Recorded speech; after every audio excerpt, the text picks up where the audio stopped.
Me gustaría, Alberto, hablar un poco sobre la participación del Estado en la cultura, porque podemos, como un delta, desde cosas vergonzosas, como podría ser usar el Inca para hacer una película de Néstor Kirchner, y hay una gradación hasta llegar a situaciones en las cuales es dudoso si el Estado debe o no intervenir. Y voy a poner un ejemplo que me gustaría que lo analizaras, que fue el caso del mural de Siqueiros. Ustedes saben que el mural de Siqueiros estaba implantado en la Quinta de Botana. Había venido Siqueiros a la Argentina y junto con otros pintores que lo habían ayudado, argentinos, lo hicieron en un lugar. Después Botana fue vendiendo la quinta, incluso en un momento se la vendió, si mal no recuerdo, a Álvaro Sogaray. Y Saúl estuvo refugiado ahí, Menem, luego después la compró un funcionario menemista muy famoso, no me acuerdo el nombre. Botaniano. ¿Cómo? Botaniano. Sí. Y Menem, cuando estuvo preso con prisión domiciliaria, se alojó justamente en esa casa. Bueno, y hubo algún momento incluso en que se blanqueó parte de ese mural porque, bueno, Siqueiros pertenecía a una tradición comunista que los dueños de la casa en determinado momento no la sintieron adecuada y blanquearon el mural, pasando por arriba de la cuestión cultural.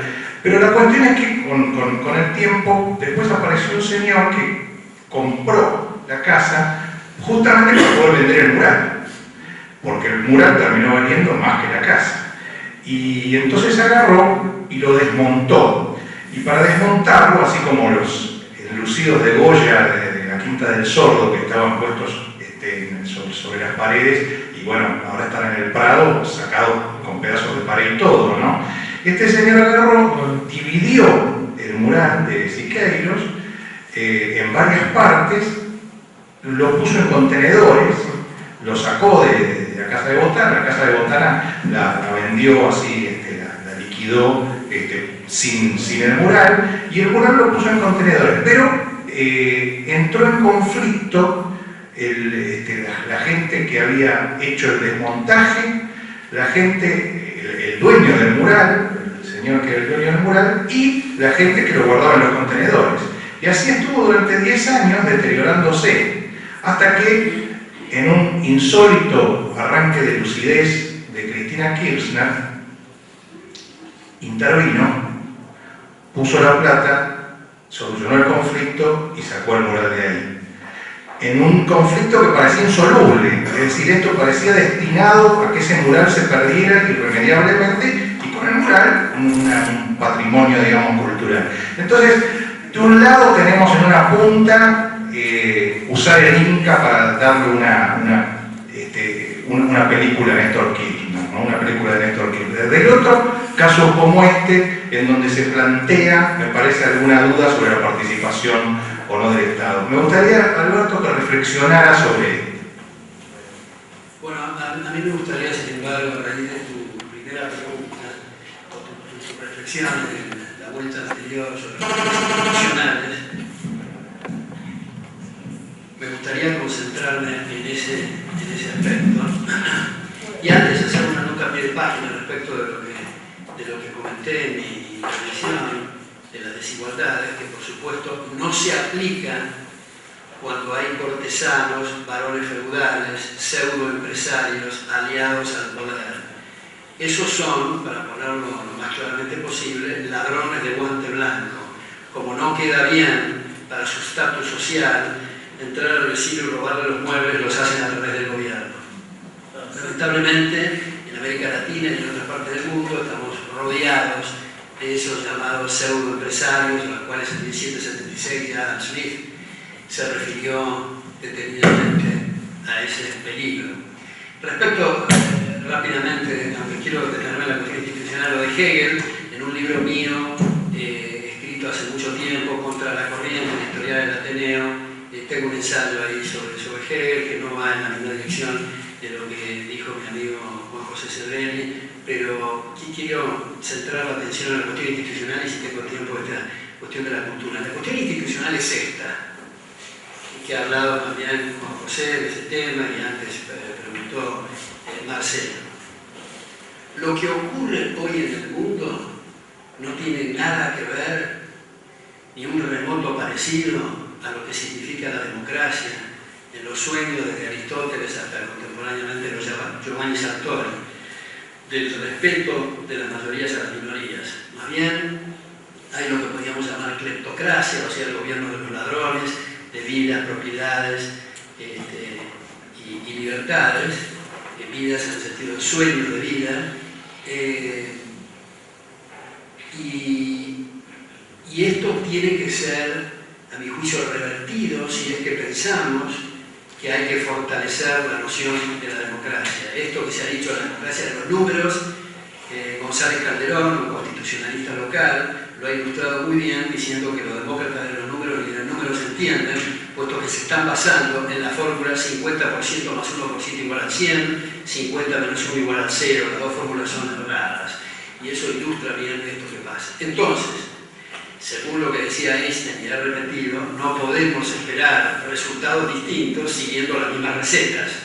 Parecería que en la Argentina y también en Estados Unidos y en Europa estamos esperando milagros, que con las mismas instituciones tengamos buenos resultados. Como ya se sabe, en los parlamentos con la sola, el levantar la mano, con alianzas y coaliciones se puede llevar todo puesto. Entonces, lo que sugiero y lo que voy a sugerir, si a ustedes no les gusta y no les parece, sugiero a su vez que usemos las neuronas y pensemos en otras cosas, pero no nos quedemos quietos esperando milagros. Lo que sugiero no es de mi autoría, sino de tres autores.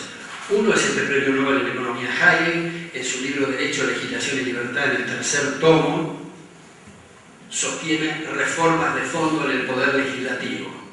Es un poco largo esto, una de las cosas es que ninguna de las dos cámaras sean reelectos a los efectos de trabajar con los incentivos, de no estar pensando en la futura elección, sino en la gestión del momento. Porque en la edición inglesa, Law, Legislation and Liberty, de 1973, en el primer tomo, las 12 primeras líneas dicen: hasta el momento, todos los esfuerzos, denodados esfuerzos de los liberales, por poner bridas al Leviatán y por limitar el poder han sido un completo fracaso. Por eso tenemos que pensar en instituciones que fortalezcan la democracia. Bruno Leoni, a su vez, en La libertad y la ley, un libro extraordinario, de paso digo, sugiere que respecto del poder judicial incentivemos el arbitraje. Esto es allí donde hay arreglos contractuales, que las partes establezcan primera, segunda e instancia definitiva, sin prestar atención a los jueces gubernamentales, sin ninguna condición de ninguna naturaleza, incluso pueden no ser abogados. Entonces eso repetiría de algún modo lo que ocurría en el Common Law inglés y en la República Romana y en alguna parte corta del Imperio, donde había fallos en competencia y donde el árbitro, para tener éxito, para poder cobrar honorarios, tenía que tener fallos que a la gente, a la comunidad, les pareciera adecuado. Entonces tendríamos el derecho como un proceso de descubrimiento y no de ingeniería social ni de diseño. Y en realidad creo yo que el poder legislativo debería de llamarse el poder administrador, porque ha sido el poder que administraba las finanzas del rey y las finanzas del emperador. No como hoy se ve, que hay que dictar leyes y todavía se critica a algún legislador porque no promulgó la suficiente cantidad de leyes. O sea, inflación de leyes que, como decía Marco Aurelio Risolía sobre la crisis del contrato, igual que en la moneda, significa el deterioro del concepto de la ley. Entonces, donde no hay arreglos contractuales y ha habido conflictos, entonces la justicia gubernamental. Segundo. Y tercero, y pongo mucho énfasis en esto, Montesquieu, en el espíritu de las leyes, nada menos que Montesquieu, que ha tenido una influencia decisiva en la tradición estadounidense y los padres fundadores, dice en el segundo capítulo, segunda sección de ese libro, literalmente está en la índole de la democracia elegir los gobernantes por sorteo. Entonces ustedes dirán, pero este individuo ha perdido el juicio. ¿Cómo puede ser el asunto del Ejecutivo elegir por sorteo? Si nosotros prestamos atención en economía, la importancia que le daba Douglas North, que le daba Ronald Coase, que le daba Harold Dempsey a los incentivos, ¿qué haríamos nosotros si la próxima elección fuera por sorteo? Es decir, mayores de edad que sepan leer y escribir, aunque que sepan leer y escribir es muy importante, jugando como son los gobernantes, pero en fin, y los que quieran ser gobernantes están en el bolillero, pero ¿cómo? El portero de la casa puede ser el presidente, puede ser el mozo del restaurante, alguno de ustedes, pero un minuto, ya no tenemos más que contarnos anécdotas, si Macri se comió el bigote, si fulano de tal su vida sexual, si el otro, que decimos no, yo lo conozco, y el partido, esas anécdotas absolutamente relevantes, y vamos a correr a salvaguardar nuestras vidas y haciendas, lo cual quiere decir limitar el poder, que eso es precisamente lo que se necesita. Por eso, siguiendo lo que muy bien dijo Juan José respecto de Platón, Popper, en el mismo libro que citó recién Juan José, La sociedad abierta y sus enemigos, dice que Platón, al preguntarse, con su idea de filósofo rey, preguntarse ¿quién debe gobernar? Dice Popper, la pregunta está mal formulada. El tema no es quién debe gobernar, sino cuáles son las instituciones. Es irrelevante que sea Pedro o Juan. El asunto es tener instituciones fuertes, digamos, mientras se producen otros debates, que son a mi juicio mucho más interesantes, que es la asimetría de la información, el dilema del prisionero, las externalidades y bienes públicos. No vamos a tener tiempo de finalizar esos debates y ese análisis si mientras somos exterminados, digamos, por un leviatán desbocado. Entonces, el tema de los incentivos me parece muy importante. Ahora, por último, y casi como una nota por el tiempo que consumí, creo yo que los aparatos de la fuerza y la violencia, que esa es otra forma de referirse al monopolio de la fuerza que es el gobierno, o sea, las botas, que en definitiva es eso, no deben meterse para nada en cuestiones culturales.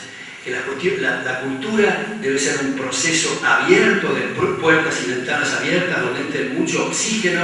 Esto de la cultura nacional y popular, o la música nacional y popular, etc., son expresiones por lo menos repugnantes y sumamente destructivas. Entonces me parece que el aparato gubernamental es como si fuera alguien que está con una cadena que golpea, y es muy delicado ver dónde golpea, y debe golpear como una cosa defensiva frente a lesiones de derechos. Desde la Constitución, de la Carta Magna de 1215 en adelante, la Constitución era para limitar el poder. Ahora las constituciones se han convertido en algo digno de Woody Allen. Esto es aspiraciones de deseos.